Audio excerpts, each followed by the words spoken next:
हिंदू धर्म में भक्ति भाव वाले अनेक किरदारों का वर्णन मिलता है। उन सभी में से हनुमान जी का किरदार सबसे दुर्लभ है। हनुमान जी अति शक्तिशाली होते हुए भी कितने विनम्र हैं और भक्ति भाव से परिपूर्ण हैं। हनुमान जी को भगवान शिव जी का अवतार माना जाता है।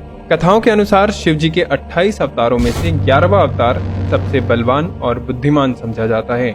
माता अंजनी ने भगवान शिव की घोर तपस्या की थी और उनसे एक ऐसा पुत्र मांगा था जो उनका ही एक अंश हो। तब पुराणों के अनुसार भगवान शिव ने पवन देव की सहायता से अपनी रुद्र शक्ति का एक अंश अंजनी के यज्ञ कुंड में अर्पित कर दिया। वह शक्ति अग्नि कुंड से निकलकर माता अंजनी के गर्भ में प्रविष्ट हो गई, जिसके बाद चैत्र शुक्ल पक्ष की पूर्णिमा को शिव जी के इस रुद्र अवतार का जन्म हुआ। राम भक्त हनुमान अत्यंत शक्तिशाली हैं और इसलिए उन्हें महाबली की श्रेणी में रखा जाता है। पवन पुत्र हनुमान को पवन की समस्त शक्तियां प्राप्त थीं। पवन जब अपने रौद्र रूप में आती है तो अत्यंत शक्तिशाली होती है। हनुमान जी इतने ज्यादा वेगवान हैं कि अन्य कोई उनसे तुलना के योग्य नहीं समझा जाता। किस तरह हनुमान जी द्रोणाचार्य पर्वत को उठाकर क्षण भर में लंका ले गए थे और उपयोग के बाद उसे यथास्थान स्थापित कराए थे। हनुमान जी की संपूर्ण शक्ति को जानने के लिए आपको उनके पंचमुखी रूप को ठीक से जानना होगा। पुराणों के हिसाब से हनुमान जी के 3 स्वरूप हैं, एक मुखी, पंचमुखी और 11 मुखी। हनुमान जी के इस पंचमुखी रूप का वर्णन श्री विद्यारणव तंत्र में मिलता है। यह पुस्तक संस्कृत भाषा में है। इसका हिंदी रूपांतरण हम आपको बता रहे हैं। अपने विराट रूप में हनुमान जी के 5 मुख, 15 नेत्र और 10 भुजाएं हैं। इन 10 भुजाओं में 10 आयुध हैं। खड्ग, त्रिशूल, खटवांग, पाश, पर्वत, अंकुश, स्तंभ, मुष्टि, गदा और वृक्ष की डाली शामिल है। हनुमान जी के इस पंचमुखी रूप में 4 मुख चारों दिशाओं की ओर और 1 मुख ऊपर आकाश की ओर है। पूर्व दिशा की ओर का मुख वानर का है। यह एक विकराल रूप है जिसकी लंबी दाढ़ी और भौवें चढ़ी हुई हैं। पश्चिम दिशा की ओर का मुख गरुड़ भगवान का है। इसकी चोंच टेढ़ी है। यह रूप नागों के विष और भूत प्रेत को भगाने वाला है। उत्तर दिशा की ओर वाला मुख वराह अवतार का है।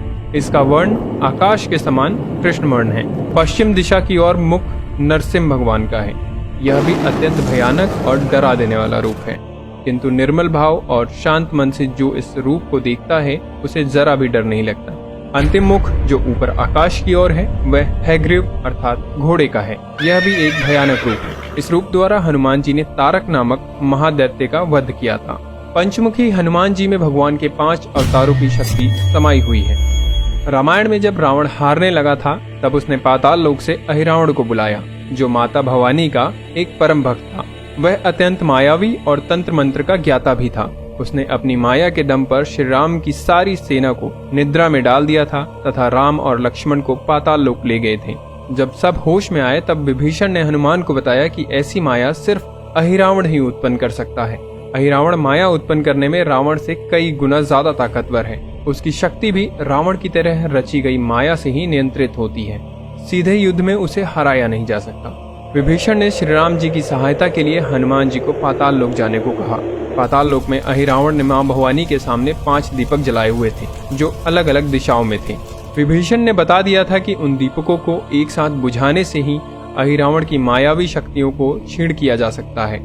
तब हनुमान जी ने पंचमुखी रूप धारण किया और एक साथ सभी दीपक बुझाकर अहिरावण का वध करके श्री राम और लक्ष्मण जी को वापस लेकर आए थे। हनुमान जी के इस पंचमुखी रूप के बारे में आपके क्या विचार हैं, हमें कमेंट में जरूर बताएं और अपने प्रियजनों तक ये ज्ञान पहुंचाने के लिए वीडियो को शेयर करना मत भूलें। और ऐसे ही वीडियोस के लिए सब्सक्राइब करें हमारा चैनल और फॉलो करें हमारा फेसबुक पेज। जय बजरंगबली। हर हर महादेव।